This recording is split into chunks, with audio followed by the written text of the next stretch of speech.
Bonjour.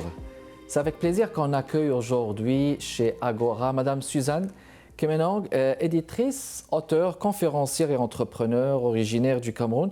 Elle est détentrice d'un diplôme d'études supérieures spécialisé en édition, obtenu à l'Université de Sherbrooke. Elle a fondé en 2018 les éditions Terre d'accueil, une maison d'édition qui publie les œuvres d'auteurs immigrants au Canada. Suzanne a publié en 2020 le livre Les visages de la francophonie, région de Durham, très engagée dans la communauté francophone et siège sur de nombreux conseils d'administration, dont celui de l'Université de l'Ontario français qu'elle a rejoint au mois de juin 2022. Ici Kamal Benkiran, bienvenue chez Agora. Je vous souhaite la bienvenue parmi nous, Suzanne. Merci beaucoup Kamal, merci de me recevoir. Ça fait plaisir de vous parler et puis de jaser d'édition, de jaser de vous comme auteur. On va commencer d'abord par le chapeau d'auteur, de conférencière. Vous avez publié en 2020 ce livre-là dont je viens de parler, Les visages de la francophonie, région de Durham. Puis ce n'est pas évident de publier sur la francophonie en Ontario français. Les visages de la francophonie, région de Durham. Que voilà, merci de le montrer. Oui. Avec les illustrations de tous ces visages, les visages de la francophonie, avec tous les participants. Magnifique. Et puis, est-ce que c'est un livre de promotion, Suzanne? Un livre de promotion de ces gens, de ces personnalités qui habitent en Ontario français, dans le grand bassin anglophone, justement? Alors, ce que j'aime dire, c'est que le livre, c'est un livre hommage. Vraiment, c'est un livre qui rend hommage aux pionniers de la communauté francophone de cette région-ci. Comme vous l'avez dit tantôt, moi, arrivant du Québec, je n'avais aucune connaissance de cette réalité francophone hors Québec. Donc, c'était vraiment histoire de retracer justement le parcours de la communauté francophone et ainsi souligner le travail qui a été fait depuis 70 ans. Depuis 70 années, c'est pas si évident que ça. Puis, comme je viens de mentionner, le vivre en français, en Ontario, on entend parler de ça, mais je présume qu'il y a des difficultés. Nous sommes dans l'Est de Toronto, anglophone majoritairement. Il y a beaucoup d'anglophones et puis une minorité de francophones. Comment le fait de parler une langue justement comme le français peut permettre à ces gens qui parlent anglais dans leur vie, je présume quotidienne, comment on peut présumer qu'ils puissent quand même performer en français et briller en plein Ontario? Alors, c'est une très belle question parce que justement, la raison pour laquelle j'ai voulu écrire ce livre, c'est justement parce que on est comme pratiquement dans un écosystème francophone. Une fois qu'on arrive en Ontario et dans la région de Durham, ces pionniers-là ont mis sur pied 7 écoles francophones, vraiment bâties de leurs propres mains. On part vraiment des garderies au niveau élémentaire, secondaire, et aujourd'hui, on a une université francophone, l'Université de l'Ontario français. Donc, c'est vraiment possible de vivre en français en Ontario. Voilà. Donc, c'est tout à fait possible et plausible, comme vous le dites. Puis, quand on se déplace là-bas, on va parfois à l'Ontario français, donc c'est-à-dire une communauté qui est jalouse de conserver ce patrimoine, cette possibilité de parler, de s'exprimer français. Est-ce que la langue peut être un facteur justement de réussite dans une région comme l'Ontario? Ah, définitivement, ça c'est vraiment mon expérience et c'est mon point de vue. Je trouve qu'être francophone en Ontario, c'est une véritable force. C'est un atout majeur parce que du coup, pour les emplois bilingues, les francophones bilingues, donc qui parlent autant l'anglais que le français, au niveau des salaires, sont mieux rémunérés. Donc, il y a un gros avantage à être francophone en Ontario. Et aussi, le fait d'avoir beaucoup plus d'opportunités aussi, que ce soit professionnel, que ce soit même au niveau communautaire, s'engager dans la communauté, avoir une expertise. Je sais qu'on parlera tantôt de ma casquette d'éditrice également. Oui. Ça fait qu'on va vraiment chercher ces expertises et ces forces vives-là pour venir enrichir tous les secteurs d'activité. Oui. Donc, c'est un avantage d'être francophone. C'est un avantage, justement, mais finalement, le fait d'être bilingue, on va dire. Alors là, c'est la totale, c'est on maîtrise le français et l'anglais carrément. Toutes les cases qui sont cochées là, littéralement. Si on maîtrise Oui. le français et l'anglais. Et puis, comment vous avez fait pour choisir ces gens? Comment l'opération s'est déroulée, Suzanne? Voulez-vous nous donner une idée, justement, qui a permis, justement, la mise à jour de ce livre? Je vois que c'est un beau livre, en effet. Merci beaucoup. Comment vous avez procédé, Suzanne, justement? Alors, moi, j'arrive dans la région de Durham en 2017. Je viens du Québec, de Montréal.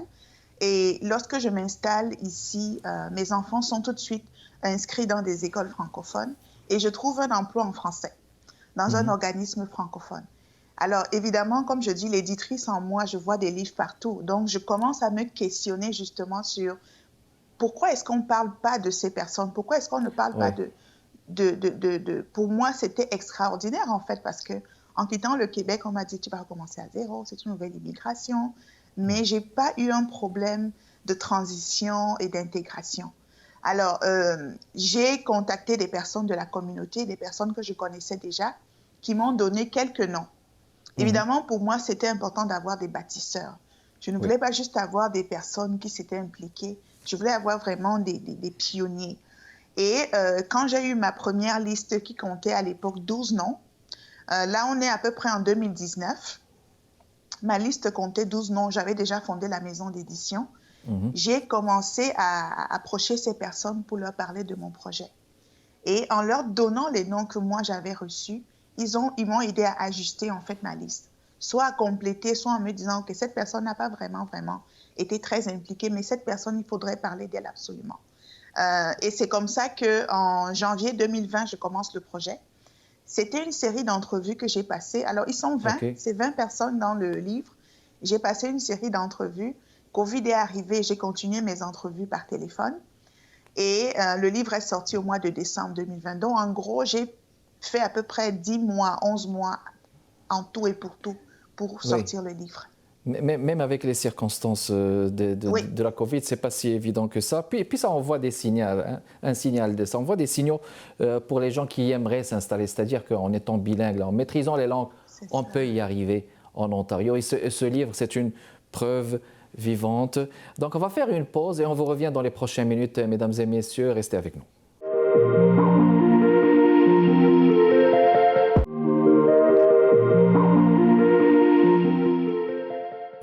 On est de retour avec vous, mesdames et messieurs, chez Agora. Suzanne Kemenong nous parle de l'Ontario, auteure, éditrice, conférencière. On parlait d'un livre, on va dire un collectif qu'elle a regroupé, Visage de la francophonie région de Durham, qui regroupe, on va dire, une vingtaine de personnes quasiment, de personnes qui ont performé, qui sont des leaders en Ontario français, qui ont pu réussir en français. Dans une terre ou dans un lieu anglophone comme à Ottawa ou à Toronto. Ce n'est pas rien. J'ai hâte qu'on se parle maintenant du chapeau d'éditrice, de l'éditrice que vous êtes, Suzanne Kemenong, Terre d'accueil. La maison d'édition, Terre d'accueil. Bon, ça envoie des ondes positives dans un premier temps. Terre d'accueil, c'est un titre bien choisi, hein, on peut le dire, Terre d'accueil, c'est-à-dire que les gens là qui viennent, les nouveaux arrivants là, vous êtes dans une terre d'accueil, maison d'édition qui va adopter ceux qui écrivent en français, peut-être bien en anglais, ça dépend de la ligne éditoriale. Mais parlons de cette ligne éditoriale, justement, Suzanne, le mandat et comment vous est venue l'idée, justement, de créer cette maison d'édition.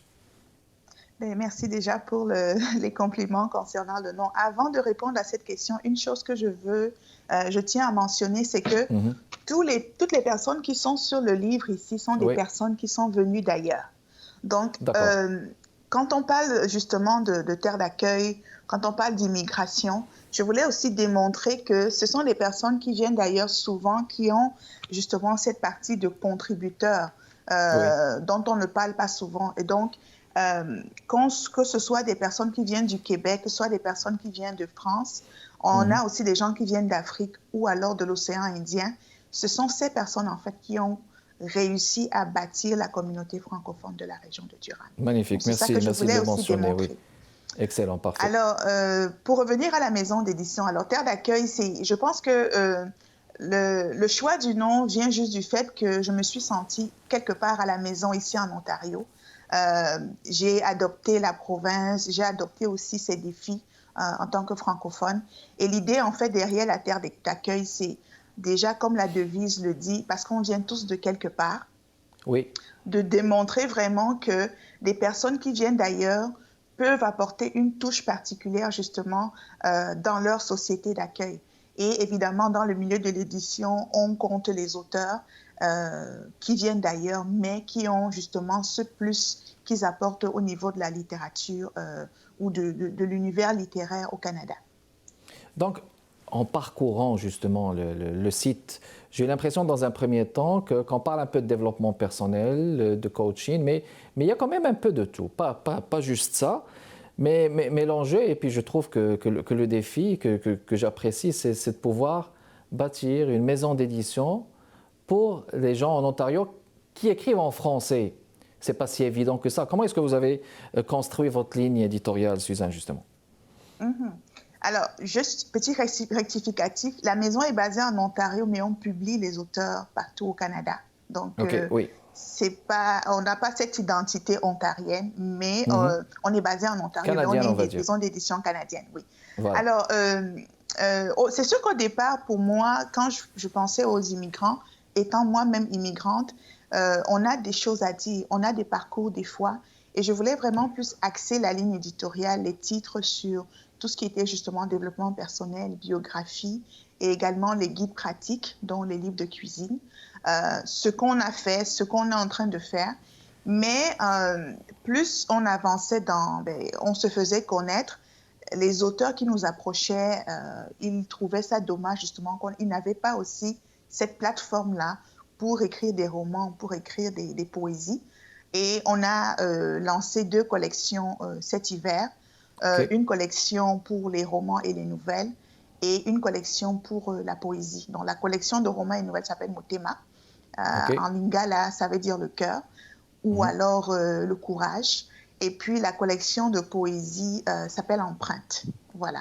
Donc, c'est une façon d'encadrer et de garder quand même l'essence de la maison d'édition intacte. Et on passe à travers les collections pour pouvoir justement desservir une autre couche d'auteurs, en fait. C'est ça. Oui, et je présume que beaucoup de nouveaux arrivants vont se reconnaître à travers cette structure que vous entreprenez comme ça. Est-ce que c'est juste les gens qui sont en Ontario ou bien vous recevez aussi des manuscrits? Ils sont les bienvenus, les gens de Québec, par exemple? Absolument. On a un auteur qui vit à Québec, justement. Gaston Mumbere, qui a sorti son roman Le Déchirement ce printemps. Il vit à Québec et on a reçu des manuscrits aussi de Gatineau, Sherbrooke.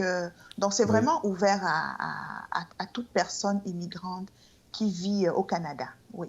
Qui vit dans le Canada de manière générale. Bon. La présence des maisons d'édition, justement, au Canada, qui ont une consonance, on va dire, diversitaire, qui accueille les auteurs issus de la migrance en général, parce que ce terme de la migrance, il est quand même en vogue. Est-ce que vous pensez qu'il y a beaucoup de maisons d'édition au Canada, dans la ligne éditoriale, c'est d'éditer des gens issus d'ailleurs? Ben, de mémoire, je pense à Mémoire d'Encrier, justement, qui, je pense, qui s'est quand même taillé une belle place au Québec et qui porte aussi, du moins le fondateur Rodney Saint-Éloi, qui porte cette mission-là. Et puis, Terre d'accueil est membre du regroupement des éditeurs franco-canadiens. C'est un regroupement qui rassemble 15 maisons d'édition francophones hors Québec. Et de ce que je sais, parmi les maisons d'édition membres, Terre d'accueil est la seule, en fait, qui porte cette ligne éditoriale-là. Donc, je pense qu'en dehors de Mémoire d'Encrier et de nous, je peux quand même dire que nous ne sommes pas très nombreux.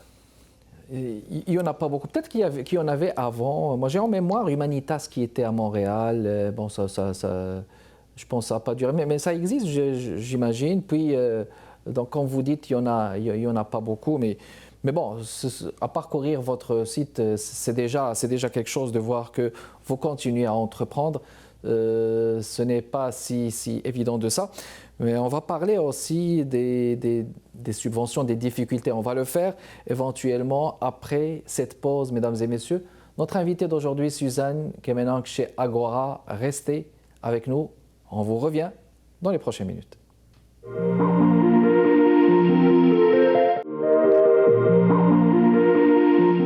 De retour avec vous, mesdames et messieurs, chez Agora. Ce jeudi, c'est Suzanne Kemenang, auteure, éditrice, directrice de cette maison d'édition Terre d'accueil. Vous savez, c'est l'une des maisons d'édition au Canada qui publie des gens qui viennent d'ailleurs. Là, on va continuer notre discussion, Suzanne. J'imagine qu'il y a des difficultés, hein. Rien n'est facile dans la vie.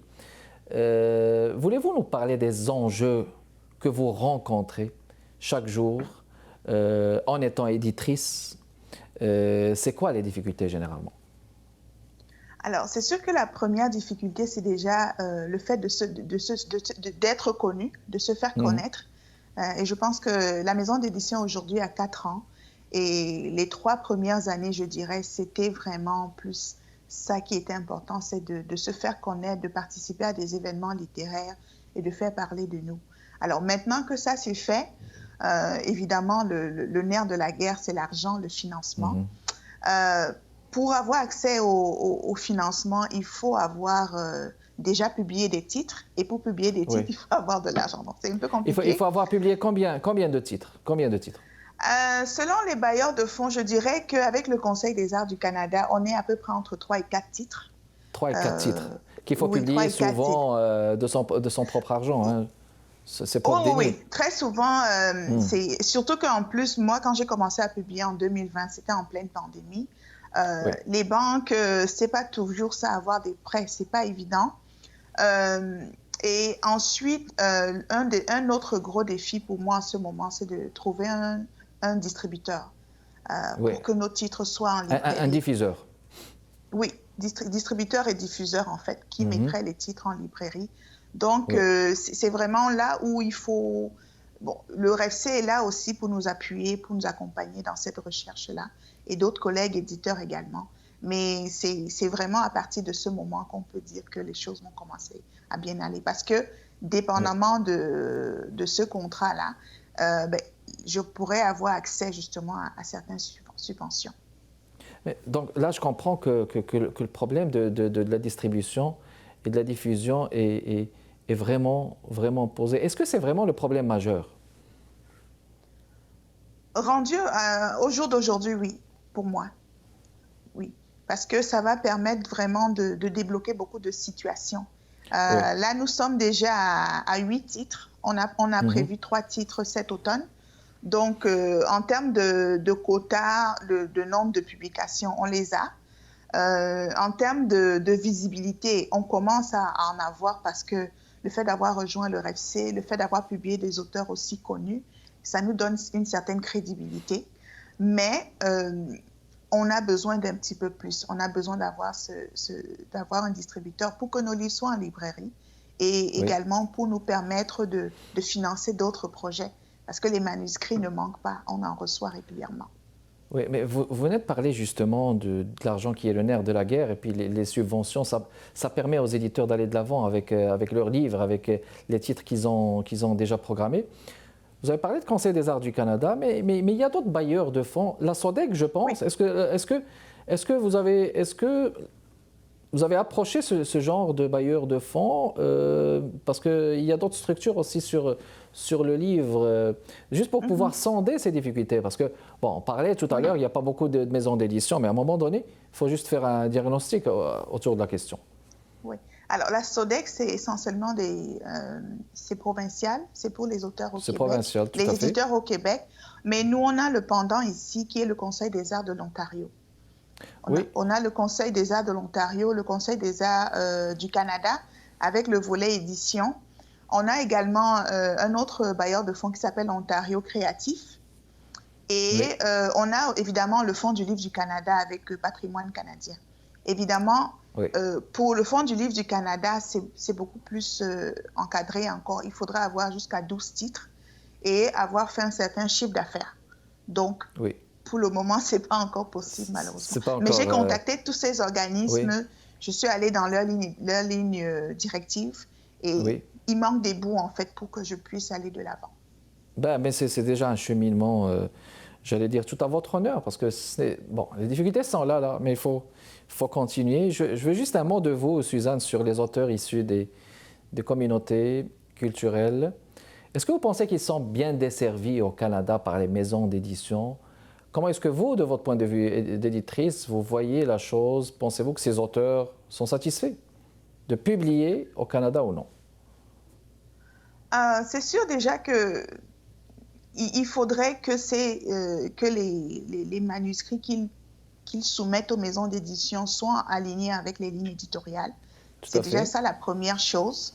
Alors, la deuxième chose après, maintenant, c'est de voir, je sais que le gouvernement, que ce soit provincial ou fédéral, fait quand même un effort pour encourager les éditeurs à publier les auteurs issus des diversités et aussi les auteurs, les maisons d'édition qui publient. Nous, par exemple, qui sommes hors Québec, on encourageait aussi à publier les auteurs en français, francophone.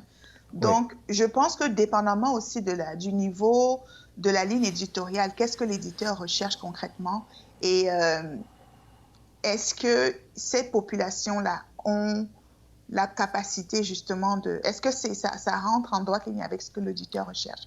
Parce que la plupart des refus, c'est ça. La plupart des refus, c'est la ligne éditoriale qui ne cadre souvent pas justement avec ce que la maison d'édition publie. Et ça, il faut le comprendre, hein, mesdames et messieurs, en m'adressant aux auteurs là. Hein, les gens veulent, mais quand même, il y a aussi des règles à ne pas dépasser. Écoutez, il reste 1 minute, mais je ne voudrais pas passer de l'occasion pour parler de cette reconnaissance que vous avez eue tout récemment, Suzanne Kemenang. C'est une reconnaissance du bénévolat. Je vais vous demander de la montrer, s'il vous plaît. Voilà, de l'année 2022, c'est quelle, voulez-vous nous... Magnifique, bénévole de l'année 2022, c'est pas rien ça. Alors, voulez-vous nous en parler, si vous voulez? Alors, c'est un organisme ici qui s'appelle le Conseil des organismes francophones de la région de Durham, où je vis, et qui compte une trentaine d'organismes francophones. Alors, moi, je suis impliquée dans la région... je suis vice-présidente de l'Association des femmes canadiennes françaises. J'anime aussi un balado qui s'appelle Espace féminin. Et ce qu'ils ont aussi souligné, justement, c'est ma contribution comme éditrice et auteure de ce livre-là qui parle de la communauté francophone. Donc, j'ai eu la belle surprise de recevoir ça il y a 2 jours. Mais c'est toujours un plus, ça motive et ça pousse quand même à continuer. C'était tout le temps qu'on avait. C'est un plaisir de vous avoir reçu. Merci beaucoup, merci de m'avoir reçu. Donc, ça fait plaisir. Merci de votre continuel intérêt, mesdames et messieurs. Je vous fixe rendez-vous jeudi prochain à Agora. Kamal Benkiran avec vous. Au revoir.